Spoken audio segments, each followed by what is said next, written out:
Okay, let's go live. This is James Maduke speaking. You've got an online course and you're probably thinking, I need to get some people to take it. I need some traffic to the site so I can actually sell people to purchase my site so I can have students. And one of the things you're thinking about is search engine optimization. How am I going to get some Google traffic to my actual course so I can get some people to sign up and pay me some money? Doesn't matter whether it's a big program, a mini course, a micro course, an online learning campus, a membership site. Search engine traffic can be a big part of all of the people that not only find your offering or your course, they're also the people that can take your course or enroll in your course and become part of your learning business. Now, there's something that's really, really, really interesting about selling online courses that you don't have to, or you maybe necessarily didn't think about in the past. When I first started selling online, it was all about Google traffic. That was the big place to get traffic from. There wasn't social media. There wasn't a lot of great email marketing that was automated at all. It was kind of, you had a newsletter and your broadcast. Search was everything. Now, things have changed, and with courses, they've even changed more. And let me explain why that's important. If you have an online course and you are selling an online course right now and you are charging for that, the big problem for Google is the majority of that course isn't available to Google. If it's behind a paywall, so you're asking someone to pay, you're not showing the content unless someone shows or gives you some money. So Google hasn't given you any money. They don't get to see all of the lessons and topics and quizzes and all of the stuff that they would normally see if they were just going to visit a website or a blog post. So there's a whole bunch of other things you've got to think about when it comes to selling online courses. And what I'm going to do today is I'm actually going to go through some of the tips and tricks you can use to actually still take advantage of SEO traffic as part of your traffic sources for your course. And that's the other thing I want to just make sure up front. SEO in the past, again, when I first started, SEO was the only traffic that you could really work on. You had your traffic that you generated and then everyone else that was Google and Yahoo and Bing and all those places at the time. That's where the traffic came from. So you focused on that. Now there's all sorts of stuff with content marketing, people finding your content, not necessarily Google, but people finding your content on other platforms. Social media obviously is a huge part. All of the interactions that you have on the social media platforms driving people back to you is a big part. But search can still be really important. So we're going to take a look at that, and with two distinctions. Here's the first one. I'm talking about search engine optimization for your platform, your website. If you've got WordPress, which is a tool that we use to actually build your learning campus on, your membership site, your courses, you're in control of the search engine optimization on your platform. If you are using, for example, and you're going, well, I have my course on Udemy or Skillshare, some other places, that's another platform, and there's a whole other set of issues. I'm talking about you're on your platform, your course is on your platform, you're in charge of that. Other thing is that I'm assuming a couple things. One is that you've done some homework about what business am I in? What is the course about? What are the keyword phrases? How does it fit into my education business? So I'm assuming that you've done some of that. If you haven't, make sure to go to trainingsites.io, and I have a whole course on topical authority maps and building out all of the things that people are searching for, and more importantly, what is the intent for their searches, specific questions that they have when they're trying to find or look for what it is that you're offering or the skill that you have. The other thing is this quality content, right? When we first started doing search engine optimization, the big thing was there was a whole bunch of there was a whole bunch of workarounds that you used at the time. There was all sorts of stuff like keyword stuffing and hidden links and all sorts of things to kind of game Google at the time. You can't do that anymore. If you are, you're not really in a real business. I don't think you can't game the system anymore. So I'm assuming that you're not looking for those kind of answers, and more importantly, you're not doing that kind of thing. So I'm assuming you've got quality content in a particular business where you've done the keyword marketing, you understand your niche or your business and where everything fits in there so it makes sense to you. So with that out of the way, what actually happens here? I'm going to show you something where I got, I'm going to show you something that I'm nervous to show you, but it's kind of funny. A long time ago, in 2003, I registered a site called Get Ranked First on Google because I had a course called Get Ranked First on Google. Guess what year that was? Absolutely, it was, if I go take a look at it here, we use the Wayback Machine. There it is, Get Ranked First on Google from the Wayback Machine. That was in, when these captures were done, looks like way back in October or April of 2003. That's right, April of 2003. This was a sales page. It was done in front page. There was no such thing as WordPress at the time. You can see I looked a little bit different there. I had a narrow sales page, and this is a traditional sales page. I sold thousands of these courses at the time, and this was an online course that I did where we were using the Mimeo capture board as a whiteboard, a downloadable PDF with links to videos in it at the time. And you can see it's a traditional sales page with a big fat claim, testimonials, benefits, what people get. We had some opt-ins here for the membership site. I was selling courses and the membership site. Again, this is 2003 that we can go through. What's not covered? What is covered? All the different steps. So this is a big honkin' sales page that was done for an online course. The reason we did that is because we had to optimize for Google that particular page. And I had 20 some pages, one for each course, linking to a membership site. And this is how I came up with this whole hub and spoke idea. And it worked really well for search because it had complementary links all into a central place where the content was. So there were sales pages that were different domains, and we had the main domain or the membership site where the courses were, where the logins were, and all kind of stuff. So we were optimizing that sales page.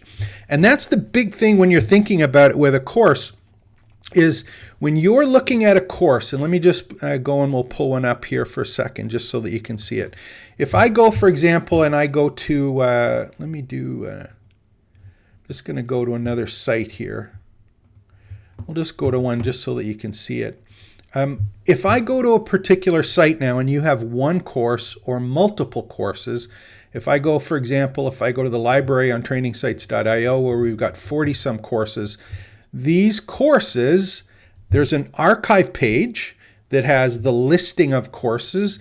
And if you look at it as an example, and you scroll through some of these, you'll see that there is a sales page on your membership site. So let me just go away, and I think there's one here. There we go. So there's a sales page on this particular one. That's not a great one. It's a little bit of an older course. I'll try and find one that makes sense for here that we've got some. Where's a bigger one? See if I can find a big one that has lots of stuff in it to look at. Let's do this one here, the Learn Dash Campus Map. I think I have a sales page on that one. Yeah, so here's an example. What am I going to learn from the course? This area is the description of your course. That's right. But if I go down and I'm looking at the additional content for this course, so I look at all the different lessons and topics, if I'm Google and I go and try and look at this content, which you normally would if it was a blog post, right? If it was open, Google doesn't have access to it. So how do you optimize something that Google doesn't have access to? So the thing that you've got to understand up front is the strategies that we're talking about for courses are a little bit different than they are for a traditional website. So let's take a look at those and see what the pieces are that you need to kind of focus on. The first one I want you to think about is that There's technical issues that go with SEO. I talked about things like, doing your keyword research and stuff like that. The technical stuff is how you present that information. The first one is your site's got to be mobile friendly. If you go take a look at any of the training sites or campuses or courses, if you look at who's looking at your courses today, who's taking your courses, for most markets, or in many markets, the majority of the content is being consumed on mobile. So if you've got a site where your course descriptions and your courses are kept that isn't mobile friendly or isn't displaying your content in a mobile friendly way, Google's going to look at that, because it does look at both the desktop version, the tablet version, the mobile version, and it says, you know what? A lot of users on mobile, it doesn't show up. I don't get to see lots of content. It's not presented in a way that makes sense to me as Google. I can't necessarily recommend or rank that one highly. The other thing is that the speed of the sites, a lot of times, Google takes as one of those technical issues. They say, you know what, you got to have a fast site. And that's one of the plugins that we use for WordPress. There's WP Rocket. There's a number of them about just speeding up the site. Because if you have the same amount of content as someone else, or the same content, but their site is mobile friendly and it loads a lot faster, it's going to rank higher than yours, even though it has the same kind of quality content on the same keywords, as an example. The other thing you want to do is there's something called schema, and this is the one I'm going to share a little more detail on later. But a schema is a way that when Google takes and looks at a page, kind of organizes it and it says, is this a blog post? Is this an article? Is this a video? Is it a course? So there's a schema or a set of information that Google uses to say, hey, this is a course. So if someone's searching for a course and they have the option of just showing a blog post to someone or showing someone an actual course, it's a way for Google to know, hey, this is a course. I want to show that. So we'll take a look at making sure the schema that you have set up is course specific. The other thing is you want to make sure that you have backlinks, right? One of those kind of hub and spoke things that I looked at when we were doing the Get Ranked First on Google program is because I had all these courses, they were all linking into that central website. So they were linking to the central website, but all of the 20 other courses were linking to each other. So there was links back and forth around an ecosystem or a grouping of all of the various pieces of a big topic. So if you have an education business, you're selling more than one course, you have to have links, not only your own links, but people outside of your business that are complementary, linking to your sites and courses. That's a big part of it. And those are called backlinks. Again, social media, your content marketing, whether it be doing things like podcasts or on YouTube or on other people's sites, you've got to make sure that any of the links that you can, testimonials, anything back to your site, get as those optimized as much as possible. The other thing that's difficult with courses too is that Google looks for constant updates, right? If they have the option between showing a course that was done 10 years ago or 22 years ago, like the Get Ranked First on Google, which isn't available anymore except in the library on trainingsites.io. But if you have the option between something from 20 years ago or something that gets updated weekly or monthly, which one is Google going to show? They might show both, but who's going to be higher? The one that is updated on a regular basis. So if you're creating courses, you got to make sure that you're either adding courses, editing courses, linking to the courses, referencing the courses in social media so that it's active and it knows that there's continuing value being added there. So here's the things that you have now. You know that those pieces are technical, but if we look back at the course and we take a look at this and we say, well, I only have a public sales page. I did another course on called course sales pages. You kind of have a couple different variations of it. One is like the sales page that is the description of the course. In this case, we're looking at one in LearnDash. You can also have a separate sales page that links to the course, which is one that was similar that this one here, I had a big standalone sales page that had its own domain name, but this was the sales page. So we'd optimize this, the sales page. We can optimize the course description page on our website, the sales page. And the other thing is if you're using a shopping cart like WooCommerce, you can optimize that public facing page that is your sales page. At the end of the day, that's all that you can optimize for SEO, is what is on that specific page that Google wants to see. Okay, so that's kind of the main gist of it. The one thing I want to show you is that with courses specifically, there's a thing called a schema that you want to make sure that you are using with your particular course. So let's go take a look here at My Pickleball Friends. We'll open up the My Pickleball Friends course. Now here's another campus that we have. This is for an app for pickleball players, and we've got a course on Discover Pickleball, the Ultimate Beginner's Guide. The other site I showed you was LearnDash with WordPress. LearnDash is a learning management software, a learning management system. It's a plugin that is on a WordPress site. This one is a separate WordPress site, but I'm using another LMS called Tutor LMS. So this particular site has a sales page that has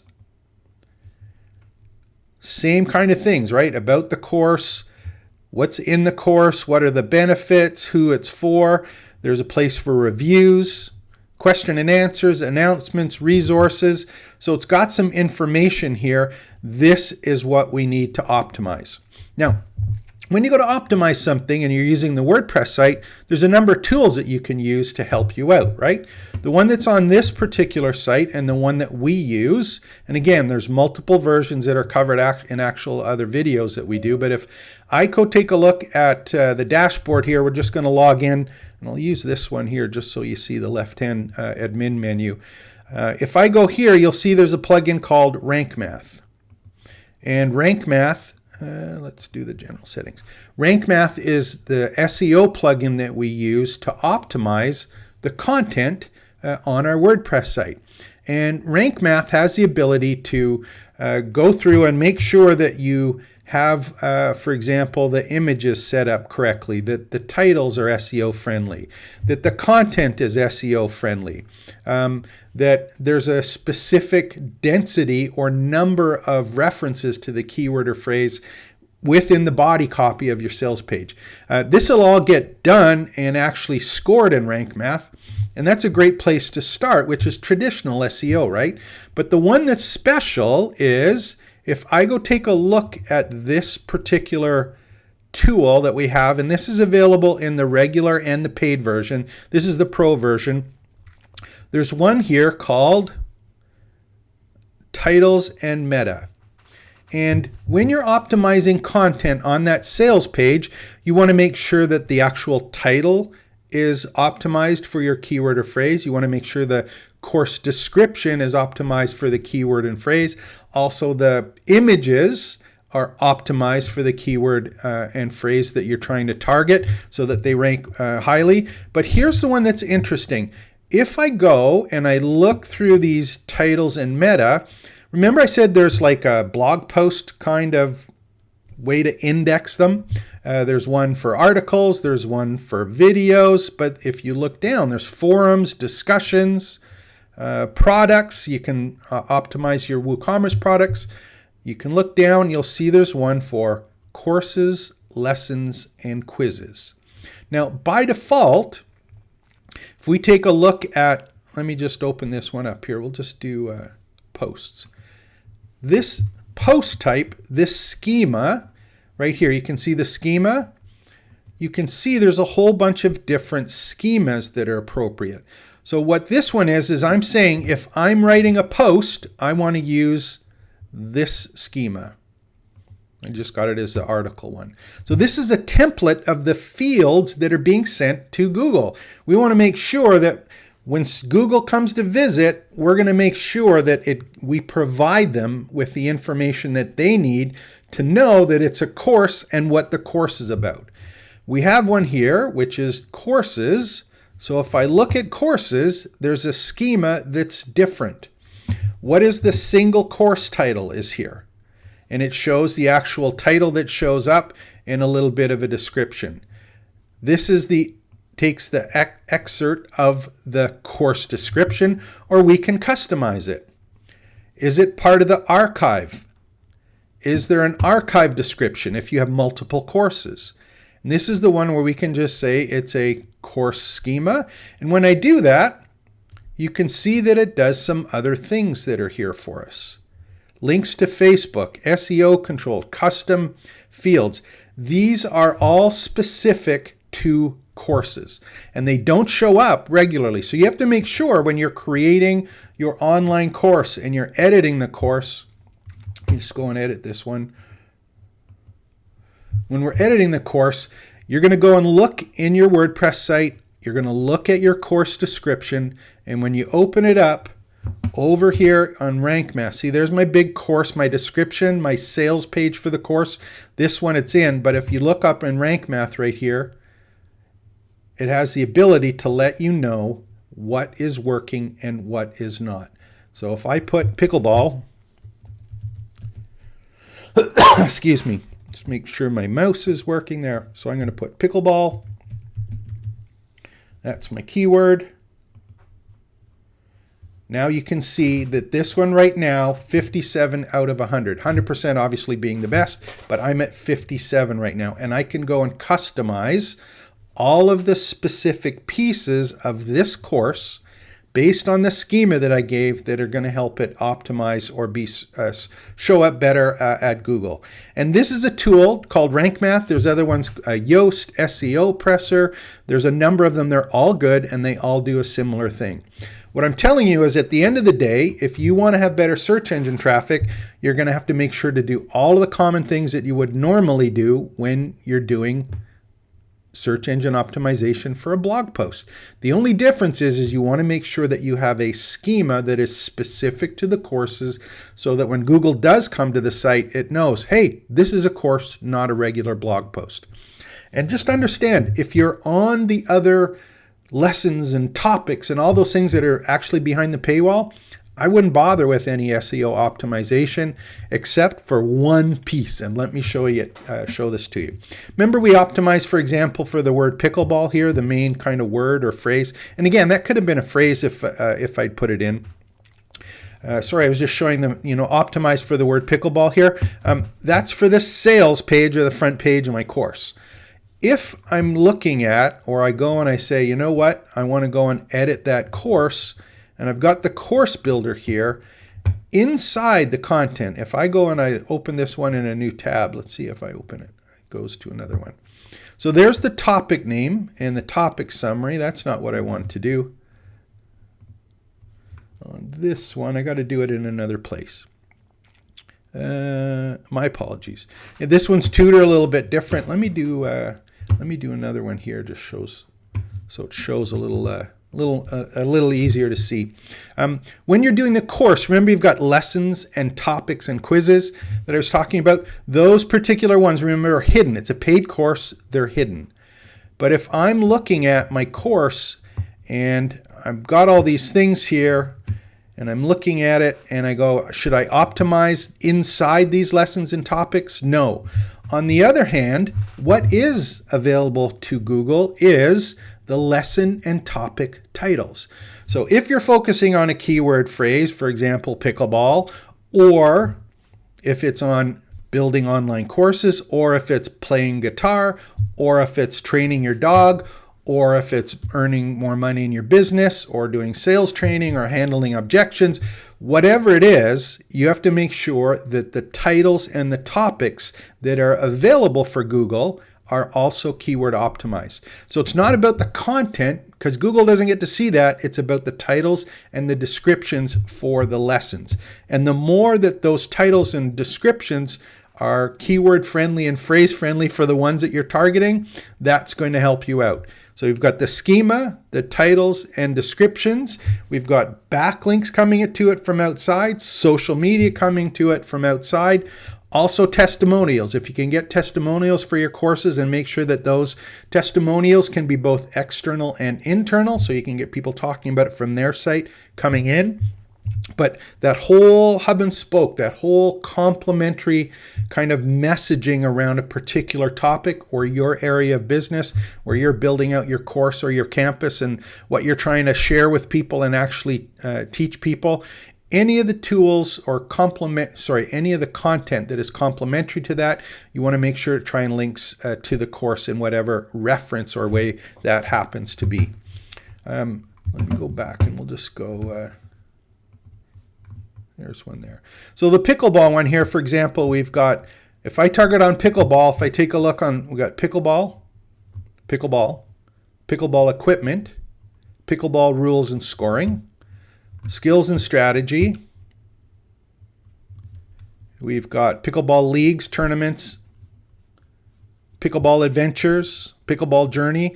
Again, we've got that keyword or phrase within the title and the description at any time. I'm not going to do like in-depth SEO. I just want you to understand that if you're doing it for an online course, it's not necessarily what it seems.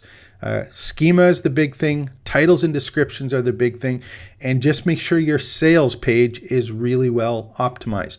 And my personal opinion on this is, in the past, I was really hung up about search engine optimization for online courses. I'm not saying it's not important, but you have to look at your analytics on your learning site, in your campus, in your membership site area. You have to take a look and say, where are the people coming from? Or where is the traffic coming from?